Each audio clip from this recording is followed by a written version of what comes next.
ভগবান রাম কোনো political figure নয়।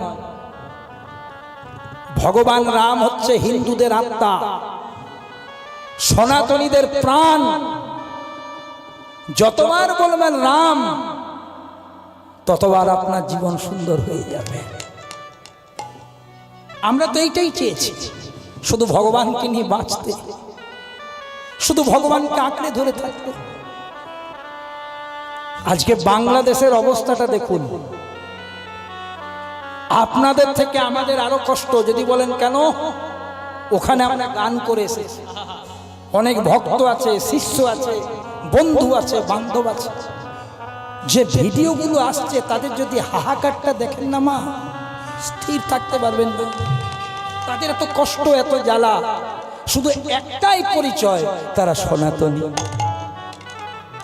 আমি আবারও বলছি মা, কোন ধর্মকে অবজ্ঞা করব না, কোন ধর্মকে ছোট করব না, কারোর সাথে দ্বন্দ্বে যাব না। ভারতবর্ষে আমরা মিলেমিশে থাকবো, কিন্তু তথাপি সাবধান।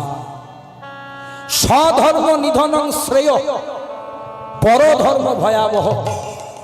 নিজের ধর্ম আচরণ করে যদি মৃত্যু হয় তাও ভালো, কিন্তু পরের ধর্ম গ্রহণ করব না। 25শে ডিসেম্বর কেক কাটুন, ক্ষতি নেই, কেক খান, কিন্তু তা বলে সন্ধে প্রদীপটা জ্বালতে যেন সেদিন ভুলে যাবেন না। মাকে মা বলুন, বাবাকে বাবা বলুন, আনন্দটা ভেতর থেকে হবে। সেকুলার সেকুলার বলে নিজেদেরকে আড়াল করে রাখবেন না। গর্বের সাথে বলবেন আমরা হিন্দু, আমরা সনাতনী, আর আমাদের উপাস্য দেবতা ভগবান রামচন্দ্র কি, রামচন্দ্র কি, রামচন্দ্র কি। তথাপি সব